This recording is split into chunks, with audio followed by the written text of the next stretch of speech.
Você acha que o mundo está piorando? Você está com menos esperança de um mundo melhor hoje do que você já teve um dia? Eu estou falando isso porque sim, eu tenho essa visão que a gente está no final de ciclo de uma bonança que começou no final da Segunda Guerra Mundial e que agora está se encerrando. E por que eu penso dessa forma? Se você pensar enquanto espécie, o Homo sapiens está aqui no mundo há mais ou menos 80 mil anos. Só que a gente vive com esse conforto e esse desenvolvimento há mais ou menos aí 200 a 300 anos, foi quando começou a Revolução Industrial.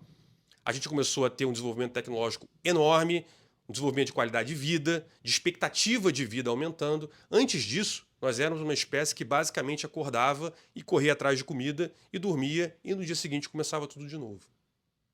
E depois do desenvolvimento da Revolução Industrial, que a gente teve a ascensão do capitalismo, o fim da maior parte dos países escravocratas, a constituição de uma sociedade mais igualitária do que a gente já foi um dia, o crescimento dos estados como suporte para a população, dando a elas garantias e tudo mais. A gente teve na Europa a Primeira Guerra Mundial, depois a gente teve a Segunda Guerra Mundial, e aí a gente teve o desenvolvimento da energia atômica, que fez com que tivesse aquelas explosões atômicas, que tornaram os países muito mais receosos de entrar em guerra do que havia antes disso. Então, para mim, naquele momento ali, a gente teve uma bonança no mundo, em que os países começaram a ter uma certa dificuldade em fazer grandes guerras. Óbvio, teve muitos conflitos, guerras menores e tudo mais. Mas o mundo em si se tornou um lugar muito mais estável. E a partir dali, a gente teve a Guerra Fria, que apesar do nome guerra, nunca teve nada de violência entre esses dois países, né? A gente tinha muita ameaça e tudo mais, mas teve inclusive uma corrida tecnológica muito grande. De um lado, os Estados Unidos capitalista, democráticos, e do outro, uma ditadura comunista que tinha a sua visão de mundo também. E isso aconteceu durante um bom tempo, até que em 1989, né, a gente tira a cortina de ferro e percebe que o comunismo não funciona, que aquilo ali não dá certo, e aí cai o muro de Berlim. E aí o mundo entra numa fase também nova de consolidação do capitalismo e do livre mercado. Só que três pontos são importantes aqui. O primeiro ponto somos nós, na América Latina. A gente aqui não viu o muro de Berlim cair. A gente continuou preso com as ideias de Cuba, a gente teve revoluções populistas aqui, a gente teve lá a Venezuela com o bolivarianismo, a gente teve ao longo do ano 2000 um crescimento da esquerda na América Latina com ideias que não funcionam e tudo mais. Na Europa, a gente teve uma ideia de que o mundo se tornou uma Disneylândia, né? A gente teve o plano Marshall no pós-guerra, e aí a Europa começou a acreditar, não, não, todo mundo é brother, né? O ser humano um ama o outro, aí começou a abraçar a árvore, dizer que a Greta Thunberg, how dare you, e a gente vê uma Europa se tornando um lugar em que as pessoas acreditam que a maldade no mundo acabou. Só que lá no Oriente, outra coisa acontece. A China olha a queda do Muro de Berlim e ela fala: esse negócio de comunismo não funciona. A gente precisa abraçar os mercados. Da mesma forma que o Japão, da mesma forma que os tigres asiáticos no geral. E aí você percebe o quê? Esses caras entrando de cabeça no livre mercado, desenvolvimento de tecnologia, né, de uma maneira até bem agressiva. Aqui no Brasil, à época, né, 2000 e pouco, a gente tinha pena do chinês, olha só. Você escutava aqui, eu escutava direto, né, eu estava na faculdade, então você escutava, tadinho do chinesinho, o chinesinho ganha US$ 2 a hora, o Brasil tem que fazer alguma coisa com o chinesinho. Aí é portagem no Jornal Nacional. Ah, eles não têm CLT, tadinho deles. Nosso brasileiro tem que lutar para ajudar o chinesinho. Só que enquanto isso, eles estavam se desenvolvendo. E para você se desenvolver, você passa por um período duro, complicado. Isso sempre acontece, né? E em 2014, mais ou menos, a China passou a ter um salário médio da sua indústria maior do que a brasileira. E hoje, se você pega 400 milhões de chineses, eles têm o IDH, Índice de Desenvolvimento Humano, semelhante ao da Europa. Então houve um desenvolvimento lá. Só que a China não se limitou apenas a um desenvolvimento econômico. Ela também entrou num desenvolvimento militar. E a Rússia, nesse meio tempo, ficou ali, né, vendendo petróleo, vendendo energia, vendendo commodity, exatamente como o Brasil, só que ao mesmo tempo consolidava também a sua questão militar e o seu desejo expansionista.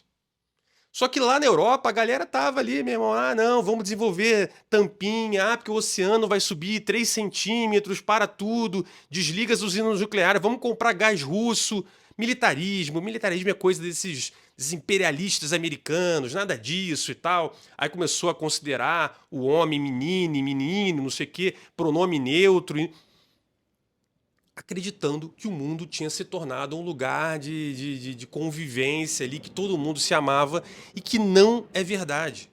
O ser humano, né, o Homo sapiens, ele é um animal como outro qualquer. Ele tem essa violência, essa vontade de poder que sempre existiu. As religiões podem tentar combater isso através da palavra e tudo mais, Bíblia, Alcorão, seja o que for, mas a verdade é que a nossa essência ela é assim. E o que a gente está vendo agora? A gente está vendo uma Europa que começou a acreditar nessa historinha de que o mundo seria, né, super colorido e parou de investir em militarismo.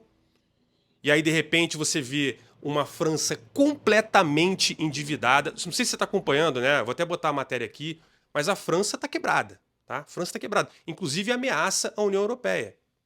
E, ao mesmo tempo, a França tenta convencer a população agora de que aquele estado de bem-estar social muito divulgado aqui no Brasil, né? Não, a gente tem que ter a economia igual da Europa, bem-estar social. Só que é o famoso dublê de rico. Enquanto a Europa torrava dinheiro, e eles são países muito ricos, né? Eles são dominantes aí há séculos. Então eles iam torrando o seu dinheiro, e aí as pessoas achavam que aquilo ali era o caminho correto. Esse é o caminho correto. É o socialismo do século XXI, que não sei o quê. Só que o socialismo ele dura até o dia que o dinheiro acaba. E o dinheiro na Europa está acabando. Aliado a isso, pararam de investir em militarismo e agora acontece o quê? Os Estados Unidos também está endividado. E apesar de ter um exército gigantesco e dominante, é caro manter guerra. Vai mandar o quê agora para o front? Os americanos? Enquanto o francês está lá falando que o americano é imperialista e comendo croissant de manhã? Quando a Rússia invadiu a Ucrânia em 2014, já houve um alerta do próprio Trump. Ele falando, galera, vocês estão comprando energia do cara que está invadindo a Europa, vocês estão de alguma maneira desligando as usinas nucleares, vocês não estão investindo em militarismo. E aí? E aí riram da cara do cara. Aí agora os Estados Unidos também super enrolado, porque também tem essa dinâmica de cada vez o Estado vai fazer mais, vai se endividando. Ele também está falando, ó, eu não consigo mais ajudar da forma como eu ajudava. E aí o que está acontecendo agora? A gente tem um Oriente questionando o poder do Ocidente, a gente tem uma Rússia invadindo a Europa, aí na hora que invadiu a Ucrânia, foi cada um para um lado, aí você viu o francês, boa, aí você viu, sei lá, a galera começando a achar que vai combater com hashtag pray for Ukraine, pray for não sei quem, pray... Não adianta rezar, meu querido. Não adianta rezar. Você reza antes, mas quando o inimigo bate na sua porta, você tem que abrir e tem que dar um socão na cara dele.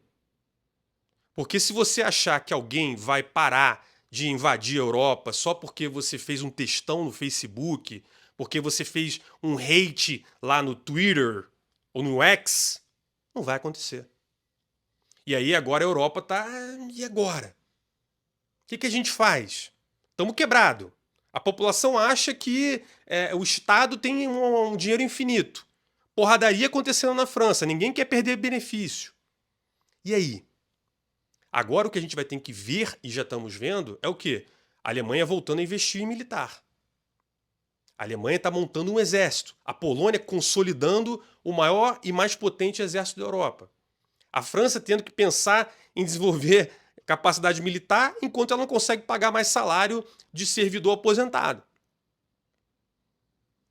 Então, assim, a Europa está numa crise braba e complicada.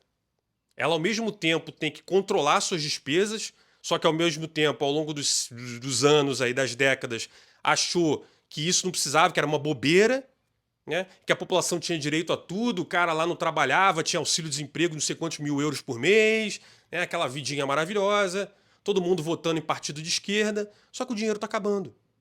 Os Estados Unidos falando, galera, eu vou cuidar do meu. Estou aqui também enrolado, não vou ajudar vocês. E do outro lado, a Rússia... porradaria. Não sei se você sabe, mas a Rússia está começando a passar com caças, com drones, em cima da Polônia, já está dentro da Ucrânia. Se a Ucrânia cair, o próximo país já está dentro da Europa ali. dentro da União Europeia. A OTAN vai revidar. A OTAN tem condição de revidar, mas ela tem energia para isso?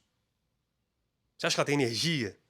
Você vai dar um fuzil agora na mão de um menino e falar, menine, vai lá, agora vai lá e ataca. Porque a Ucrânia, quando a Rússia invadiu a Ucrânia, as mulheres saíram do país, as crianças saíram dos países.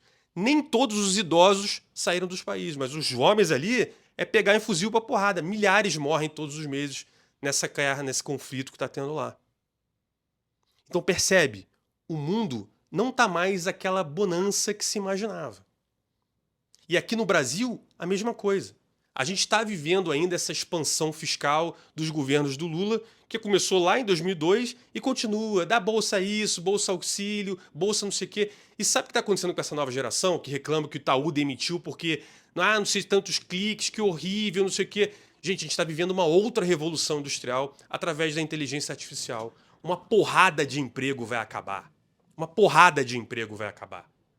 Se você acha que a sua vida vai ser em home office, trabalhando pro Itaú, 1 hora por dia, na praia, e ele vai te respeitar, isso está acabando.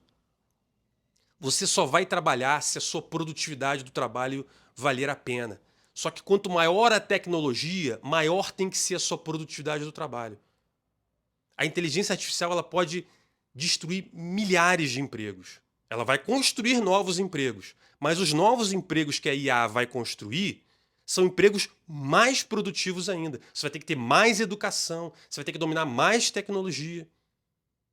E aí eu vejo as pessoas meio que perdidas. Porque a gente educou uma geração, a geração Z em específico, a achar que o mundo é colorido. Né? Não, todo mundo, você vai ter o seu lugar no mundo. O que você quer fazer? Você quer ser um artista, quer pintar, você quer ser youtuber? Né?